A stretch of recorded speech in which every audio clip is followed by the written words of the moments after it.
Hey kids, just a quick note to say that this Thursday, June 9th, in Houston, Texas, at the Big Top, Patrick will be playing a very special solo acoustic show along with our friends Hugh Morrison and Joe Walmsley. That's an Irishman, a Scotsman, and a Liverpudlian. Patrick starts at 9 p.m., and the other two fellows will follow. I'm planning to be there. You should too. I'll see you there. Rolling? We are rolling. What episode of Chad? What episode is this, Chad? Episode number 173. Well, there we go. Thanks for coming, everybody. We are on the road again. Tuesday morning.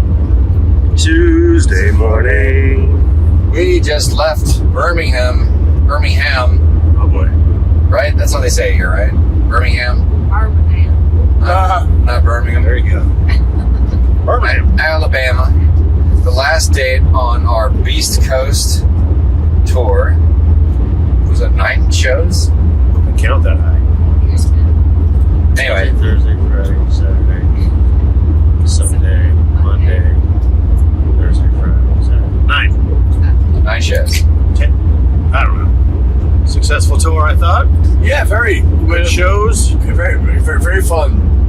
Starting backwards, we did the Nick Rocks tonight, Tuesday, in Birmingham, Alabama, and the Nick Rocks is a landmark. It's an absolute landmark. We've heard from many people around there how many times they played there, and back in the '90s, and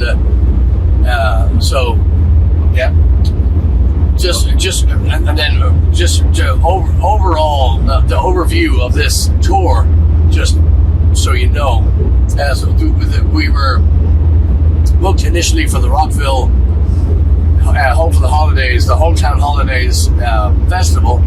We were booked, but they couldn't release the paperwork because there was still a chance that it wasn't going to come off. So that was our, as they call it, the anchor date. They couldn't release the paperwork, so we could not book all these shows as early as we wanted to because we didn't have that. We didn't have confirmation that that's going to. So basically, if you don't have that tour to bring you up, then it's difficult to do the shows around it. So the Nick Rocks in Birmingham, Alabama was one of the first ones to call back and say, yes, we'll take you, but you need to find a local band because we'd never played there before. And so I reached out, made a couple of calls, emailed a bunch of websites and all that shit. Stuff. Excuse me. Sorry, Heidi. You okay? I'm okay. Okay. Emailed them, and they emailed right back and said, all right, cool. Then I called them back about a week later. I said, look, here's who I've called. 0 responses. So what do you want to do? They said, you just come on. We'll take it. Let's have it. So it's kind of cool that that's their thing. You're not going to play there if they don't know you, unless you have a local support. So we did not have that, and we had a hell of a night tonight. What, Heidi, am I right? Yes. Eric C. Hughes, am I right? Yes, sir. All right, Eric Chad C. Hughes, am I right? Yes. No, as we normally do, we got to tip the hat. And we're all tipping hats right now to Joe running sound. Oh yeah. Fiver behind the bar. Yep. Joel at the door. Yep.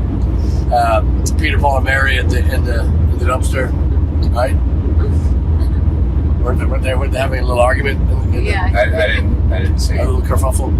Anyway, Peter, Paul, and Mary. Jesus loves you. Nobody else does. Amen. Who else am I missing? Oh, and then of course Dee Dee, Star Shaker. Dee, who unfortunately had to leave, but He had to go to the studio. Really nice guy. Yeah. So kids, if you're interested in looking up some music, look up Star Shaker from Birmingham, Alabama. Head case. I had to teach a young fella how to Irish curse today. So, Tuesday. So yes. I was really just amazed that I'd never really met anybody from Alabama before. I guess I'm sure I have, but I just don't remember it. All these folks who hang out in this bar, to me, they talk. They don't have the accent, but they talk like they're from the East Coast, like upper East Coast. They act like they're. I mean, they just remind me of people like from New York or Boston, Philly. They've got the really boisterous Yeah. Very loud personalities. That guy in the Primus shirt really sounded like East Coast. Yeah, no, not the accent, not that guy. I'm talking about Dee Dee and Joel, East Coast. and Will, who were working the bar earlier. Yeah. I'm gonna say to the kids at home, don't do drugs. Because they're all in Birmingham. Yes. There was a ton of there was so much weed out there tonight. I don't know if the wheels on the bus are touching the ground. It was, oh my God. Yeah, some dude tried to sell me drugs too, but I was selling ours. Sell you? They're giving it away at our place. Hey, they all have really interesting stories, nonetheless. Everyone a character. Every single one. It was brilliant.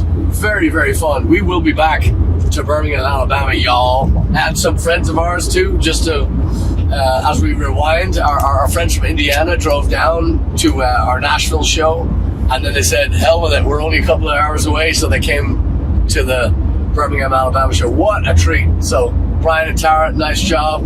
Great seeing you. And of course, cousin Leah, right? Yeah, Leah and Lainey were there. Can you tell us who they are? Okay, so Leah is my cousin, and Lainey is her Lainey. Yeah. And they were great. That's Yeah. a good song. Kill Lady by Sleep. Okay. Sorry, go ahead. Yeah, I have not seen my cousin Leah in probably over 20 years, so that was really great. They had a good time. We signed their t-shirts. And there. Oh, it's a kid show. That's something right there. No, very, very, very wonderful people. They did a coffee run for us. Thank you very much, ladies. Very sweet. But then we'd also met a friend of ours. We now know two Johns from Wichita, Kansas. John Werner being one, and then John that was there tonight. Yeah. And guess what both their favorite songs are? Waxy Stargle. Da-da-da-da. Take that, June Narnia. Yeah, the room really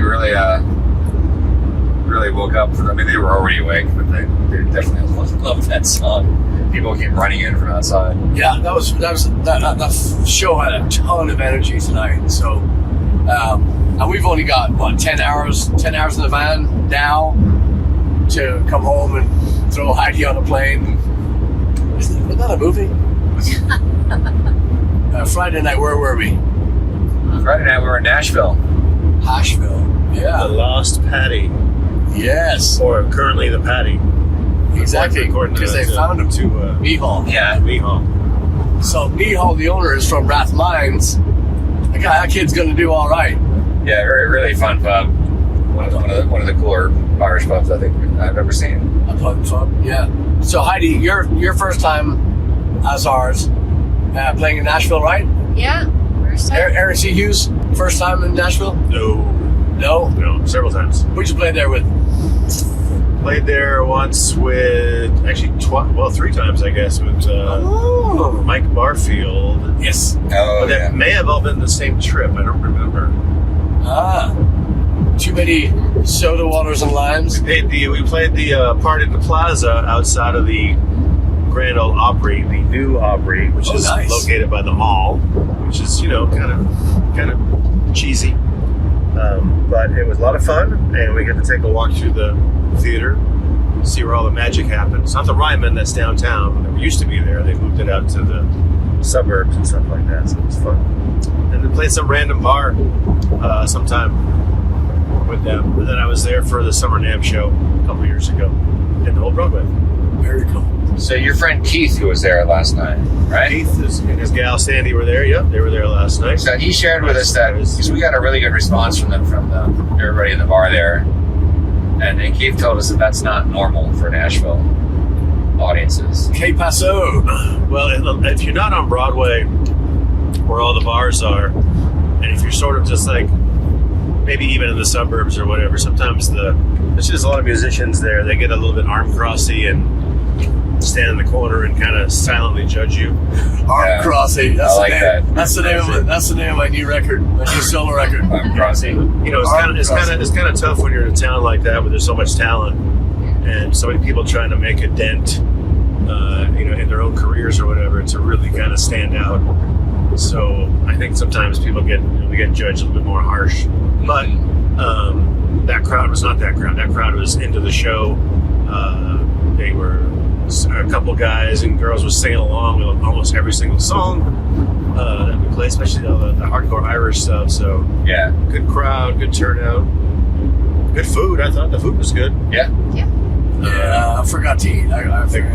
Yeah, you missed it. But I will say the singing took me off guard. We've played, we played a lot of those places, and they all claim to be Irish pubs. Yeah, and again, you could be an Irish pub and not have fucking singing. I'm just saying, but that was shocking at the level and the enthusiasm that they had. Yeah. On those songs. I was just taken aback. I kind of did a double take on the vocal part. The upcoming vocal part. I was like, whoa! I wasn't expecting that. I mean, they were loud. So Yeah. but yes, it's kind of a neat little trick if you could pull it off. If you're going in to do something like that, you're going into to a big town like that, a big music town, and you can. Obviously, the Lost Paddy is not on the strip, or it's not maybe a focal point of live music or entertainment, but that will be on the map. That place will be on the map because he did it right. He put a stage in. The stage is definitely not big. It's not tall, as I found out in Athenry when we jumped up. There's the ceiling. But still, he did it right. He put the right sound in. He put the right foot in and the right foot out, and he shook it all about. So just, Well, I definitely think it's a great neighborhood bar for that neighborhood. Big time. And so we get a lot of local folks. at hotels. Yeah, the hotel. I mean, literally attached to a hotel, just about. But if he gets the right group in there, and, like us, and he just puts up a little sign somewhere, he'll draw some other people in from other parts of the city, I believe. No question. Yep. Just a little story from the night. So we were starting to do a song off the new record, Blackmatic, available at a truck stop near you. We were about to do one of the songs, and as I usually do a little bit of drivel before the song, and I started making fun of so I back up. So I said, any Irish here? There's a bunch of Irish people. Any Scottish here? Few, but there were some. I said, any Welsh here? Dead silence. And I said, good. And they were like, huh? I said, yeah, they're not welcome here. All I said, and then I proceeded to make fun of them. Fast forward to the end of the night, or a second set, we're well into the night, and everybody's having a great time. Busload. Marker. A busload. What's a gaggle is a thing. Let's just call it a ton of Welsh rugby players show up with their American counterparts or their whatever rivals, whatever. They show up from after playing, and who gets on the mic? Miho from Rathmines. Lads, guess who was making fun of the Welsh? Right? So we're on a stage where we're plugged in, kind of captive audience, and so I got real tough. I just blowed out the chest. I said, Heidi, fucking take care of them. So she did.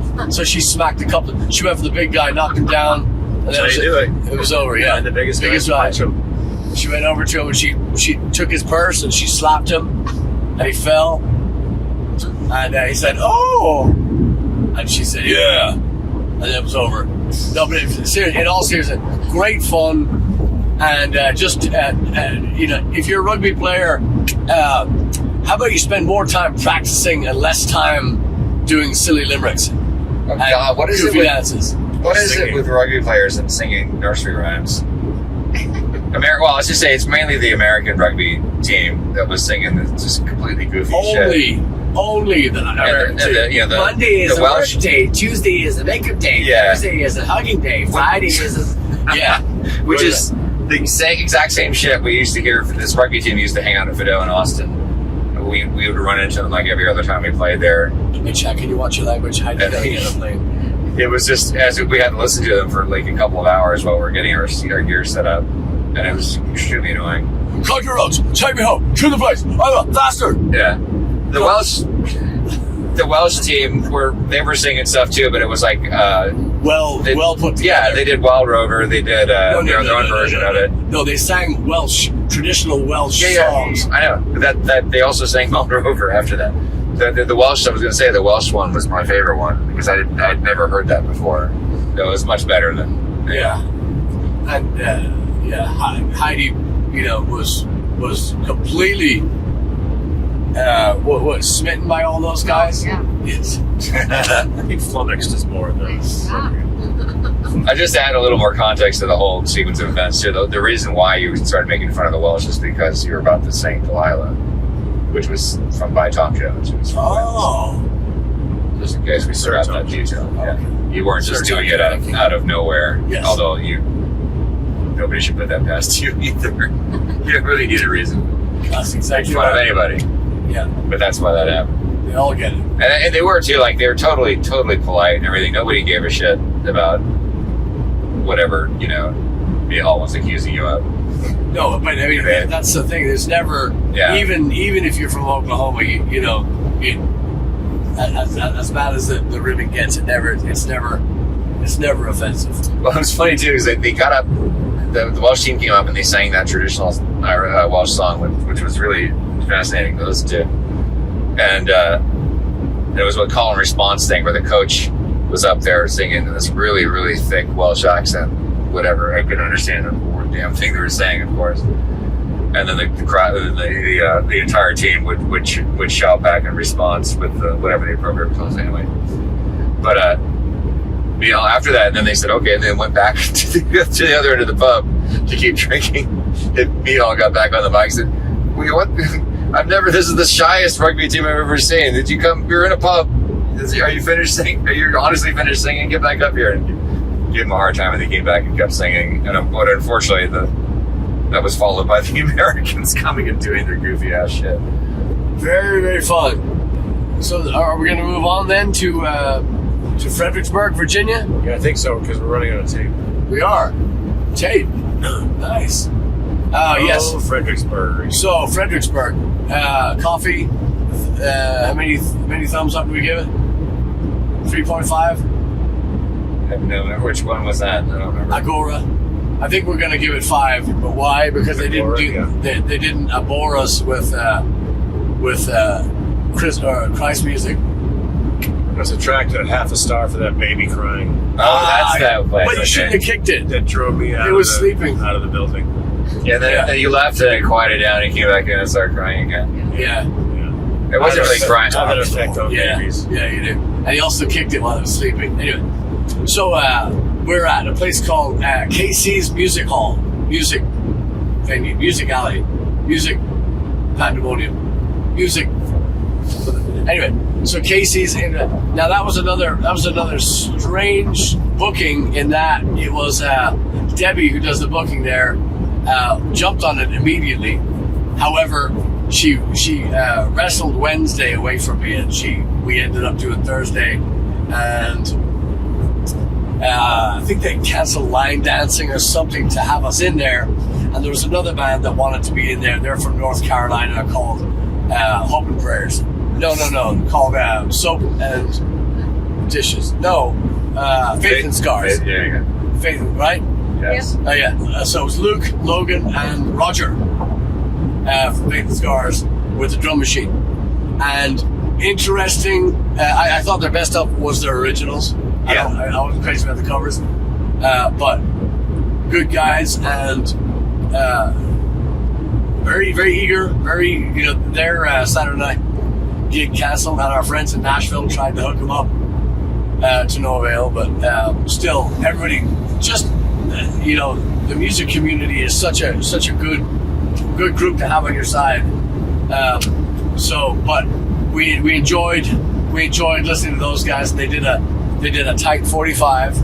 Really nice too. They were bringing water to us during our show. Yeah. Afterwards, and they didn't have to hang around. Back rubs. And they did. Foot massage. It's interesting to see, especially a young band like that, being so heavily influenced by music that was, from the late '80s or so. Like, well, they mentioned Guns N' Roses as an influence, but they sounded more to me like I don't know, Guns and Toasties. Bon Jovi kind of stuff. It was Christmas Eve, babe. But better. He's way better singer than Bon Jovi. Tell you that. Yeah, good guys. And then back before that, and then ECH, Eric, Mr. Drums, went to New York. Chad and Heidi met them in Philadelphia. Yeah. On the way back. And did you play some shows, Eric? I played a Memorial Day concert with my buddy Sean J. Kennedy with his Hickory Brass Ensemble at some cemetery, and it was fun. I played Triangle and Firebell. He's square. And snare. Yeah. That's how the whole thing started. He saw the set list and they were playing William Tell Overture, which has a killer triangle part in it. And jokingly I said, "You need a triangle player." He's like, "Yes, and I need you to play snare drum with me on Downfall of Paris, and you can play Firebell on Penny Lane, and you can play tambourine on the other stuff." And so I did. Went up there, played a show, and came back, and we played a show, house party. Yeah. Ain't nothing like a house party. Yeah. In Broomall, and then I departed for a couple days, came back, and met Chad and Heidi in the town of Philadelphia, and had a good old time. Yeah, we wound up. Well, we went to my favorite bar down there. There at Tattooed Mom first, but then we wound up at O'Neill's, which is where Eric and I had started drinking when we were hanging out in Philly last September. We wound up hanging out there for quite a while. Yeah. I lost count of how many rounds we had there. When I got the bill, it seemed like we had a lot. It was big. Thank goodness we had a gig on Thursday. Just on that note, too, I said that we couldn't leave for the tour before the papers were signed on something like Rockville. But I'm going to say something else. The tour doesn't happen. Rockville doesn't happen. Nothing fucking happens if Sinead and Tim don't put us up and take such good care on just do everything. My sister Sinead, my brother-in-law Tim, and my nephew Patrick absolutely just did everything for us and put us up, and we stayed a few days with them, and just without them this thing doesn't happen, and we're just so grateful to them for. And Tim actually made an appearance on last week's SlapperCast. So if you want to hear Mr. Mason Dixon, go watch that episode, listen to that episode. Very, very good. But all thanks and praise upon thee, Sinead, Tim, Patrick, Kira, for your own thing. Yeah. They sold half our shirts on the private party. We're out. Thanks, Lori. Memorial Day party in their backyard. Heidi. Yes. Yes. Stop trying to sleep. I see you there. I know we're only halfway through, but favorite gig? Favorite gig? Yeah, you gotta pick one. That's tough. Eric, you have a favorite? Chad, do you have a favorite? Yeah, Hibernia. Hibernia? Yeah. Good answer. Hibernia was good. Good way to start. I like the Lost Paddy. Lost Paddy was a great surprise, for sure. Yeah. What's that place in Asheville we played? Oh, yeah. Jack in the Wood. Jack in the Wood was great. I like Jack in the Wood. That was fun. That was a fun show. Very, very fun. I think we should start killing songs. I've been waiting for this all night. Who's got a song, Heidi? You're gonna start. I do? Yeah. Well, the only reason I picked this song is because we were somewhere recently. At Lost Paddy last night, and they have one of those jukeboxes. The kids rave about those internet jukeboxes now, and where they show like videos and stuff like that. If you pick the song, and this Toby Keith video kept popping up for whatever his new shitty song is, and it made me think of all the other shitty Toby Keith songs that are out there. So my pick for the week to kill is "I Love This Bar" by Thank you. Toby Keith. Fuck that song. And it's just, again, it's like the worst of the worst of country music. My least favorite part of the song is when there's like that fake crowd that goes, "Woo, in the last chorus, and then they sing along in the second half of the last chorus, which I despise that in most any song that has that. Yeah. So, It's just very pandering too. of course, Like, yeah. watch your mouth. I like horses, and they're really cool, and cars and trucks, and all that fucking crap that Sing it, people Chad. name drop. Yeah, my fans like to drink and they like bars, so I'm going to sing about bars. And then the best the coda to this whole thing is that somebody talked him into putting his name on a chain restaurant thing called Toby Keith's I Love This Bar and Grill. Like the fucking stupidest name for any establishment of any genre, anytime. I'll say it again. Toby Keith's I Love This Bar and Grill. What in the fuck was somebody thinking? I love Is this it bar. Yeah. It can't be just, I don't know. And a lot of them have since folded and closed. So I will take that as a win. Yeah. So, are you renouncing your membership to his fan club? Is that what you just said? Is that what I'm hearing? I didn't pay my dues last month. Ah! Yeah. Okay. Yeah, and his faux liberalism is another thing that's on Earth. Yeah. That's a whole other story. All right. Very good. Who's next? No. You got to rescue a song. So we're going to rescue Oh, something. yeah. No. Or an album, whatever. A song by a band that a lot of people know for their biggest hit back in the 60s, a band called The Left Bank, Banke. They had a huge hit with a song called Walk Away Renee, but that's not the song I want to say because it's too obvious. The song I want to say by them is She May Call You Up Tonight. It is a perfect little pop song, and the Left Bank has been known for their Baroque rock because they are English and they have harpsichord in some of their songs, but this particular song is just a very sweet and lovely 2.5-3 minute little slice of pop music that'll make you feel good about yourself. Cool. Yeah. Left Bank. Left Bank. Good. She May Call You Up Tonight. Right. Chad, you up? Okay. Let's go. All right. Crash Into Me by Dave Matthews. Dead.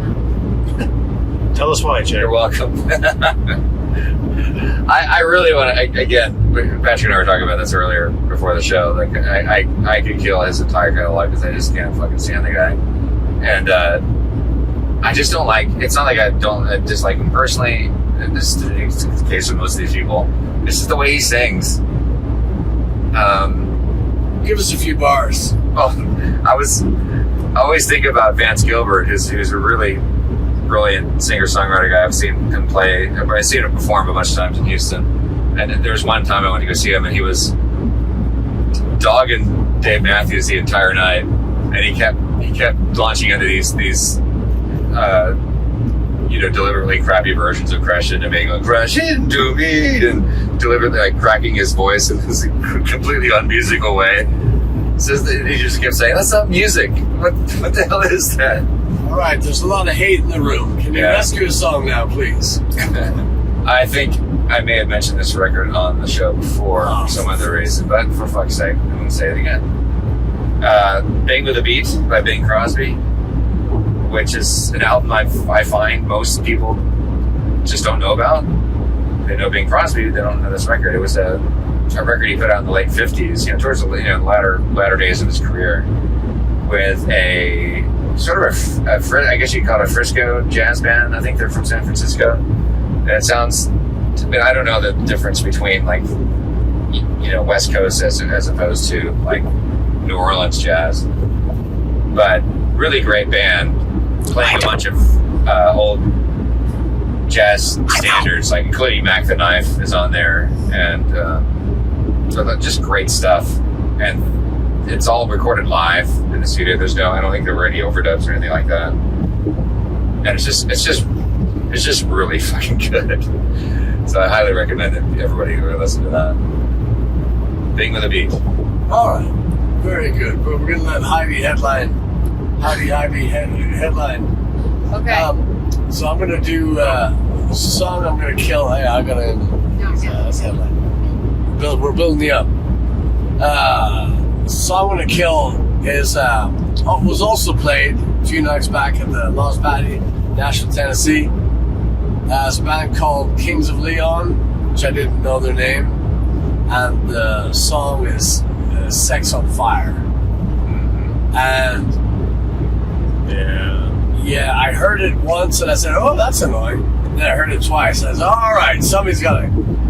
Then I heard it again last night, and I had to have Heidi beat up a whole busload of Welshman to get the taste out. It was awful. So, why do I hate the song? No idea. I just think it's just so fucking. It sounds whiny. That guy's voice is not. Who is that? Is that guy that was on the show with the thing?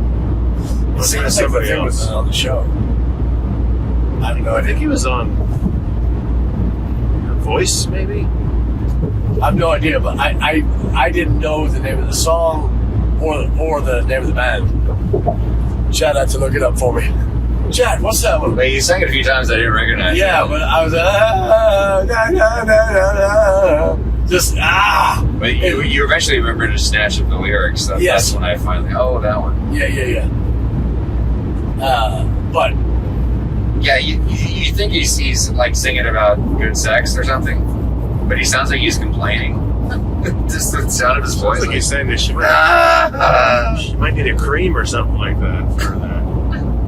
Sex is on fire. Yeah, that's right. Need some ointment or something. Yeah. Get a salve. Call your gyno. He'll take care of it. yeah, so that was just I hated that song ever since I first laid ear on it, and then so I'm torn on it. The one I was gonna do was Ian Jury in the Bucket, but I'm gonna switch gears. We're going the Knack, and I'm not talking My Sharona the Knack. I'm talking some of their later work. I have a few of the records, and just been kind of on that kick. There's a Tom Petty aspect. There's also a definite Beatles feel to it. There's also a very, very, very Knack. The Knack always seemed like inmates to me, in that they were always singing about sex and always wanting, always. I mean, just girls on there, and every single song is about, and it's cool. It's just yeah. I understand. I was there, still am. So they have a record called Serious Fun, and there's a couple of lighter tracks on it, but for the most part, very, very good record, and just very, very, very. If you like My Sharona, which to me, I'm not crazy about My Sharona. The song would be dead if it wasn't for that guitar solo. That guitar solo is fucking epic. That guitar solo and the guitar solo on Baker Street. Thank you, God. Oh yeah. The guitar solo on Baker Street. Refresh your memories, kids. Go listen to it. Jerry Rafferty. Jerry Rafferty's. Oh my God. And Running with the Night. How about that? Woo! Yeah. Lionel Richie. Listen to that guitar solo. Yeah. Anyway, I digress. The Knack, you wouldn't think it, but they have got some incredible harmonies and great guitar work, and it's pop. It's definitely not a hard rock record, which is something that surprises me, but it's just got a lot of gears, got a lot of color, got a lot of life to it, and they're always singing about women. It's all right with me. There's a live Knack thing out there somewhere that I used to have on. Oh my God, unfucking believable. Those four guys just tearing up the theater like Yes. they want to burn the shit down. Yeah. They were a rock and roll band. They were really, really, really good when they were all alive. Yeah. I was amazed to hear when Doug Finger ended up dead. Yeah, Bruce Carey, the drummer too. Yeah. Way too young. Far too young, and still in their prime. When I'd seen them, I saw them in Houston, but Yeah, so dynamite show, out of this world. Anyway, so the Knack, if if you care to, that's it. So anyway, headliner, and just kids, so you know, we're dumping Heidi on a plane today. So Tuesday she'll be gone, but you need to come and check her out because she lit the fucking East Coast on fire this job. So we're very, very, very impressed, and she is absolutely wrecked because we made her do all the heavy lifting. She had to do all the work, but Gonna haze a new girl. yeah, indeed. So anyway, take Okay. it. All right. Most depressing song. Dust in the Wind. You're still on the go. Kansas kick. Nice. Gotta go. And you know, I have friends that play the fiddle solo beautifully. Great, great little riff in there, but I still can't stand the song. Yeah. It's also been overplayed. Yeah. People say, "Oh, can you play Dust in the Wind?" I'm like, "Yeah, but I'm not going to." It's too depressing. Yeah. It's kind of strange if you think about it, that song got to be so popular, considering how depressing it is. It's like, all you are is dust in the wind. Yeah, that's it, How pal. sad. Yeah. Like, life is over. And going back on a plane to Phoenix to the desert. Heidi's just dust in the wind There now. literally is dust in the wind out there. Yeah. All right. So that's that. And then a good bring it back. I would love to hear more Glen Campbell. Yeah. Can't get enough of Glen Campbell. And the orchestrations and the guitar playing and Yeah, he's a master. So what's one song you would choose of his? All right, let's all pick our favorite Glen Campbell song. Go ahead. Yeah. You, Heidi, gosh, there's so many. I already got mine. Okay, you go first because I'm thinking. No. Yeah, you go first. She's got to think. I'm thinking. Damn it. At 3 in the morning. 3:20. Just come back. Yeah, come back to me. All right, what do you got? Jed. it's not too. Wichita Lineman, I know it's an obvious one, but it's an incredible song. I know he didn't write it, but that's Jimmy who Webb. did write it? Jimmy Webb. Fuck yeah, you did. We didn't ask who wrote it. We're saying favorite song. So Eric, what's yours? Actually, another Jimmy Webb song, strangely enough, called "Where's the Playground, Susie?" And if you haven't heard it, go fucking check it out right now. Go stop, hit pause on this thing, and go find Glen Campbell's version of "Where's the Playground, Susie?" It's yet another in a string of songs that Jimmy Webb has written about the same girl. And it's remarkable that this one girl affected his life so badly that all this positive, beautiful music came out of it, including, by the time I get to Phoenix, including Blaggards Susie, including MacArthur Park, including Rhinestone Cowboy. Rhinestone Cowboy. Not Rhinestone Cowboy. But, Come on. Yeah, no. But, literally 4 or 5 songs that are huge hits for Jimmy Webb and others are from this one girl. What about Galveston? Oh, that's the one. Galveston? See, that's who I was going to pick. Well, see, Galveston's actually a Vietnam War protest song. Oh, okay. So there you go. Yeah, but even still, we were just asking without the fucking, without the firing squad. That's my favorite only because actually Rhinestone Cowboy was my favorite because that was the first one I ever heard. It's a good one. But I'll tell you why Galveston. There are no rules here, but the reason why I like Galveston is because that fucking melody, and I would listen to it when I was going down there, when I was taking the kayak down or going for a run or just going to sit at the beach. That like Mark Knopfler's voice and his guitar go together. That melody and that song and that island go together. Mm-hmm. I mean, they mean something to where this skin of my arms, the hair of my arms would stand up listening to that song. That was such a beautifully written piece. But all that aside, Glen Campbell played the living shit out of that song. He owned it, and So that song actually means a lot to me. But that and Rhinestone Cowboy. So I'll take Rhinestone Cowboy. So what does Galveston mean to you? Me?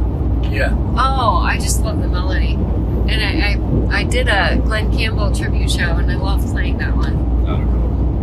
Just, yeah. Did you have any recordings of you doing that? No, I don't. How do we know what happened?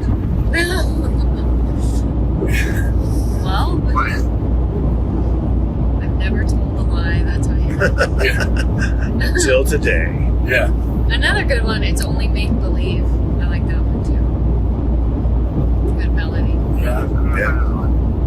Yeah, he had a really just a nice always had such wonderful versions of those songs. He just had such a great grasp of music. When you watch him play and you watch him sing, and especially with his family, with his sons and daughters, when you see him, that's just somebody who's attached not only through the soul, but every fiber of his being is involved in those songs. It's really something to behold. Glen Campbell was an absolute legend. One of my favorite memories of goes back to Fido's. I think it was after we finished playing some particularly rough show out there. It might have been in the middle of summer or something.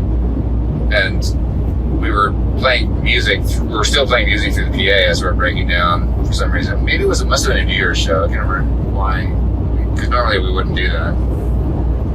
But you I can't remember what it was, but Mike deliberately put on Galveston just to see your reaction. Because I don't know if you had asked for it, but it was almost like the music just took control of you. Just like you started, doing what you do, and you're enacting the lyrics and everything. And Mike was just watching you and laughing. Yeah. So, Yeah.